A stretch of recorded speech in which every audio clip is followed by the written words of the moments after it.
The fluorescent lights of Sunrise grocery store buzzed overhead as Emma Martinez pushed her cart toward checkout lane 3. Her worn sneakers squeaked against the polished floor, and she unconsciously tugged at her faded work uniform from the diner downtown. The cart held the essentials: milk, bread, generic cereal, and a small birthday cake for her 7-year-old son Tommy's celebration tomorrow. "Will that be all for you today?" asked the cashier, a teenage boy with tired eyes and a name tag reading Brandon. "Yes, thank you," Emma replied, offering a weary smile.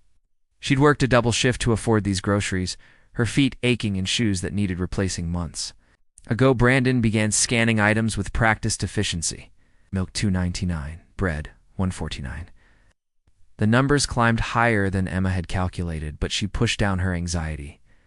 She'd counted twice at home.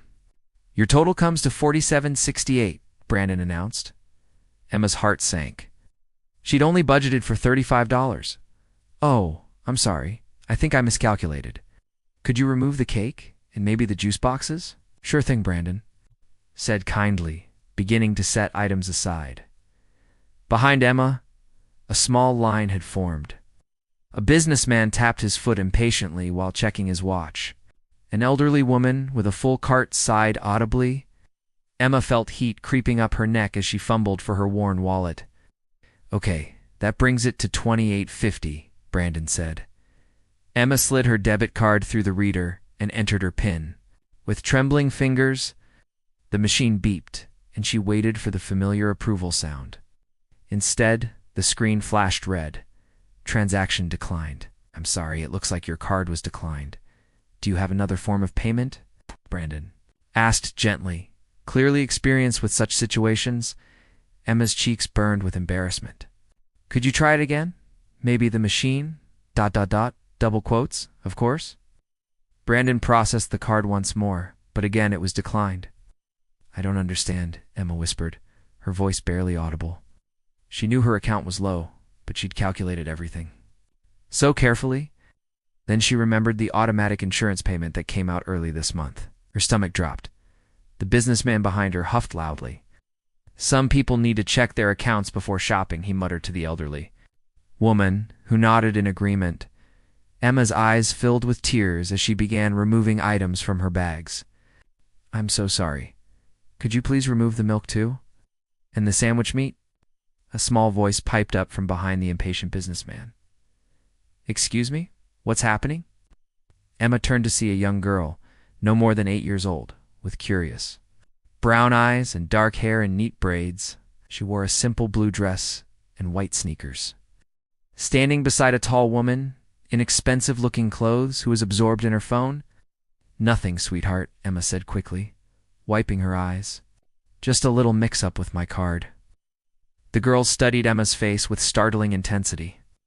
"Are you sad because you can't buy your food, Sophia?" "Don't bother the lady," the well-dressed woman said, without looking up from her phone. But Sophia ignored her nanny's instruction, stepping closer to Emma. "My daddy says everyone deserves to eat good food, especially when they work hard." Her small brow furrowed with concern as she noticed Emma's uniform and tired appearance. Asterisk, "Really? It's fine," Emma insisted, though her voice wavered. She turned back to Brandon, who was patiently waiting. "Could you please just ring up the bread and peanut butter? That should be about $6. Sophia watched as Emma's groceries dwindled to almost nothing. The birthday cake sat forlornly in Brandon's return area, along with the milk, juice boxes, and other items that would have made Tommy's birthday special. "Wait," Sophia said suddenly, her voice carrying surprising authority for such a young child. "I want to pay for her groceries." The entire line went quiet. Brandon blinked in confusion. The businessman stopped tapping his foot, and even the elderly woman looked up with interest. Sophia, the nanny, whose name was Victoria, finally looked up from her phone. "You can't just ... "I can," Sophia replied confidently. She reached into a small designer purse that hung across her shoulder. A purse that seemed too sophisticated for a child, but perfectly proportioned for her small frame. "I have my own money." Emma knelt down to Sophia's level. "It's very sweet of you, honey, but I can't let you do that. This is grown-up stuff." But you need food for your family, Sophia said matter-of-factly. And that cake is for someone's birthday, isn't it? Birthdays are important. Emma's eyes widened. How had this child read the situation so perfectly? I appreciate the offer, but ... please. Sophia interrupted, her eyes earnest. No. My daddy taught me that when you can help someone, you should. And I can help you right now. Victoria approached, clearly flustered. Sophia, your father didn't mean. Yes, he did, Sophia said firmly. She pulled out what appeared to be a black credit card, the kind Emma had only seen in movies. He gave me this for emergencies and important things. This is important. Brandon looked uncertain. I don't know if I can accept a credit card from a child. Call your manager, Sophia suggested helpfully. Tell them it's from the Sterling Foundation. They'll understand. The name caught Victoria's attention, and her expression changed from embarrassment to resignation. She knew there was no stopping Sophia when she set her mind to something. The businessman behind them had gone from impatient to intrigued. Sterling Foundation? It's in Marcus Sterling? Sophia nodded proudly. My daddy. A murmur went through the small crowd that had gathered. Marcus Sterling was something of a local legend, a reclusive tech entrepreneur who'd made billions but lived modestly and gave away millions through his foundation. Your dad is Marcus Sterling? Brandon asked, his voice filled with awe, unhung.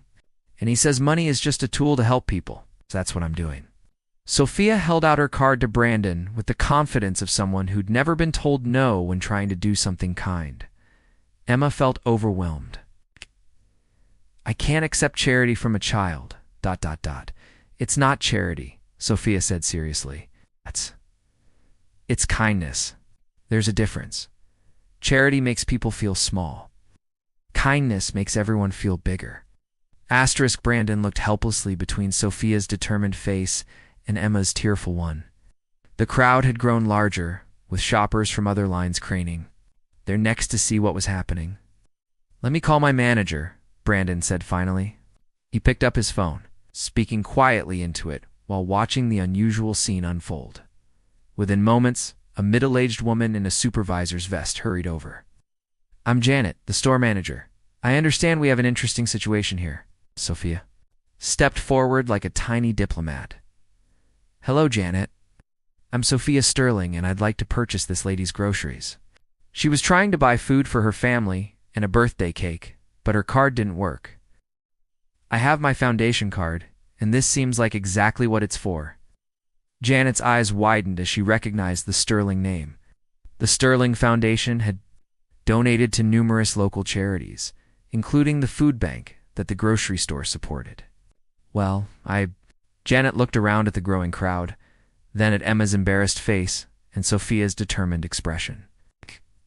If you're sure this is what you want to do, ... I'm very sure, Sophia said. She turned to Emma. Would you please put all your groceries back, including the birthday cake, and maybe get the bigger cake, the one with the superhero on it? Boys like superheroes. Emma's tears flowed freely now.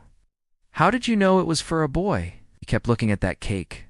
When you thought no one was watching, Sophia explained, and you looked so sad when you had to put it back. Birthdays should never be sad. Victoria stepped forward, speaking quietly to Janet. I should call her father. No need, came a deep voice from behind the crowd. People parted as a man in his 30s approached, wearing jeans and a simple sweater. He had Sophia's same brown eyes and carried himself with quiet confidence.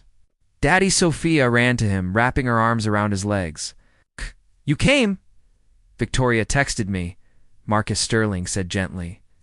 She said you were making new friends at the grocery store. He approached Emma, who was staring at him in shock. Most people expected billionaires to look different, more imposing, more polished. Marcus looked like any other father picking up his daughter. I'm Marcus, he said, extending his hand to Emma. You must be the woman my daughter has decided to help today. Emma shook his hand numbly. I'm Emma. And sir, I can't let your daughter. Please, Marcus said kindly.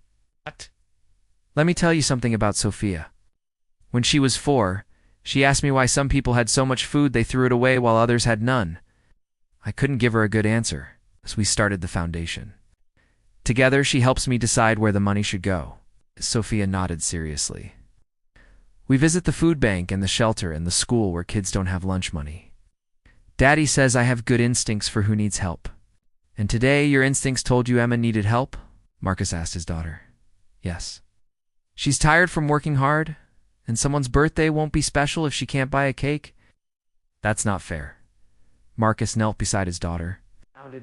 We learn about helping people, that it should make everyone feel good, not bad, and that dignity matters as much as dollars. Sophia recited it like a well-learned lesson. Asterisk. Marcus stood and addressed Emma directly. My daughter wants to buy your groceries. But more than that, she wants to make sure a little boy has a good birthday tomorrow. Would you let her do that? Emma looked around at the faces watching her, some curious, some moved, all respectful. She thought about Tommy at home, so excited about turning 8 and about the empty refrigerator she'd returned to. Why? She whispered. Why would you help a stranger? Sophia answered before her father could. Because strangers are just friends we haven't met yet, and friends help each other. Asterisk. The transaction went through smoothly once Marcus quietly spoke with Janet, but what happened next surprised everyone, including the Sterling family. As Emma gathered her bags with tears still streaming down her face, she turned to Sophia. I don't know how to thank you. My son Tommy is going to have the best birthday because of your kindness. Could you take a picture with me? Sophia asked. Daddy says we should remember moments when people are kind to each other. Marcus pulled out his phone, but before he could take the photo, Brandon spoke up. Actually, could I take one too? I've been working retail for 3 years and I've never seen anything like this. Other shoppers began pulling out their phones, asking for pictures with Sophia and Emma. The little girl posed happily holding Emma's hand, explaining to anyone who would listen that this is what money is really for. One of the shoppers, a young woman named Jessica, who was a local blogger, asked permission to share the story online. People need to see this, she said, especially right now when everything feels so divided. Within hours, the story had spread beyond Jessica's modest blog following. Local news picked it up, then regional outlets. The video that Jessica had taken, showing Sophia confidently handing over a card while explaining that friends help each other, went viral overnight. But the real impact was more personal than digital fame could measure. Emma returned home that evening with groceries she'd never expected to afford and a story that seemed too incredible to be true. When she told Tommy about the little girl who'd saved his birthday, he listened with wide eyes. She sounds like a superhero, Tommy said. But in regular clothes, she is, Emma agreed. Sometimes superheroes look just like regular little girls. The next morning brought surprises Emma hadn't anticipated. Her phone rang early. It was Janet from the grocery store. Emma, I hope you don't mind me calling. I got your number from the receipt yesterday. Janet's voice was excited. We've been getting calls all morning about you and Sophia. People want to help. 3 local businesses have offered you jobs. And there's a woman who owns a daycare who wants to provide free childcare for Tommy. Emma sat down heavily, overwhelmed. I don't understand.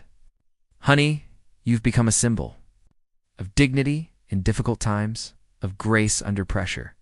People saw how you handled that situation, how you tried to solve it yourself, how you were embarrassed, but polite, and they want to help someone who clearly works hard and cares about her family. Meanwhile, at the Sterling house, Marcus was dealing with his own unexpected aftermath. His phone hadn't stopped ringing with interview requests, and Sophia was confused by all the attention. Daddy, why do people want to talk to me on TV? She asked over breakfast. I just helped a friend, 'cause not everyone remembers how to do that, Marcus explained gently. You reminded them. Sophia considered this seriously. So now they'll help more people. I think so, sweetheart. I really think so. The story's impact rippled outward in ways no one had predicted. The grocery store reported a 30% increase in customers, many of whom mentioned they'd heard about the kindness store online. Several customers began quietly paying for others' groceries, creating a chain reaction of generosity. Marcus received hundreds of emails from parents asking how to teach their children about money and kindness. The Sterling Foundation's website crashed from traffic as people wanted to learn more about their work. But perhaps the most significant change was in Emma's life. Within a week, She'd accepted a position as office manager at a local nonprofit, a job that paid better than the diner and offered health insurance for both her and Tommy. The woman who hired her cited Emma's demonstrated character under pressure as the deciding factor. 3 months later, Emma Martinez sat in her new office, reviewing grant applications for the community assistance program she now managed. It still felt surreal going from struggling to pay for groceries to helping others navigate their own financial challenges. Her phone buzzed with a text from an unknown number. "Hi, Emma. This is Sophia. Daddy got me a phone for emergencies. Want to have lunch tomorrow? Want to hear about your new job?" Emma smiled, typing back, "I'd love to." "Tommy has been asking about you too?" The friendship that had begun at checkout lane 3 had evolved into something neither family had expected. Sophia visited Emma's office regularly, fascinated by the work of helping families find resources and support. Marcus had quietly become a mentor to Emma, helping her navigate her new career in nonprofit work. Marcus had told her during one of their coffee meetings, "Sophia was right about you having good instincts. You've helped more families in 3 months than some organizations help in a year." The grocery store had installed a small plaque near checkout lane 3 that read, "Kindness is always in season," a tribute to the moment that had changed so many lives. Janet told everyone who would listen that it was the best publicity the store had ever received. But more importantly, it had created a culture where customers regularly helped each other. Tommy, now 8 and thriving in his new school, had become something of a local celebrity himself. His teacher had asked him to share the story of his birthday surprise with the class, leading to a school-wide initiative about random acts of kindness. "Sophia taught me that having money isn't about buying stuff for yourself," Tommy had told his classmates. "It's about making sure everyone has what they need." The Sterling Foundation had grown as well, with donations pouring in from people inspired by Sophia's example. Marcus had hired Emma to help review applications from families needing assistance, combining her lived experience of financial struggle with Sophia's intuitive understanding of who truly needed help. On a sunny Saturday afternoon, the two families met at the park near Emma's new apartment, a place she could afford thanks to her improved circumstances. While Tommy and Sophia played on the swings, Emma and Marcus sat on a bench watching their children laugh together. "Do you ever wonder what would have happened if she hadn't spoken up that day?" Emma asked. Marcus considered the question. "I think Sophia would have found another way to help someone. She has that gift, seeing need and responding without hesitation." "She changed my entire life," Emma said quietly. "Not just financially, but she gave me hope, showed me that people still care about each other." "And you gave her something too," Marcus replied. "You showed her that her instincts were right, that helping people matters. You validated her belief in the goodness of others." Across the playground, Sophia was explaining to Tommy how the monkey bars worked, patiently encouraging him when he struggled. Her natural leadership and empathy were evident in every interaction. "She's going to change the world," Emma observed. "She already has," Marcus said. One grocery store, one family, one moment of kindness at a time. The story that had begun with a declined card and a child's generous heart had become something larger, a reminder that compassion knows no age limits, that wealth's true value lies in its ability to lift others, and that sometimes the smallest hands can create the biggest changes. Emma's phone buzzed again. This time it was a text from Janet at the grocery store. "Another Sophia moment at lane 3 today. Customer bought groceries for a veteran's family. Thought you'd want to know the kindness is spreading."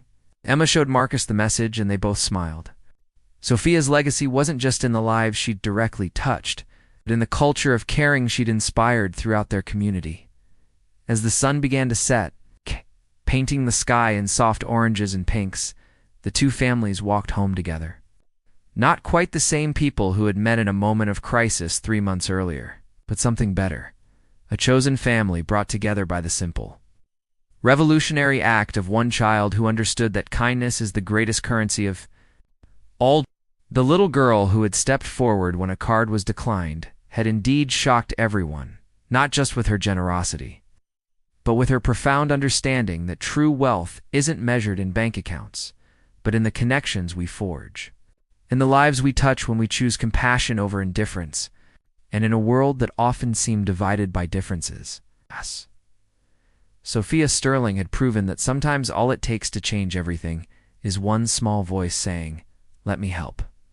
Asterisk, asterisk.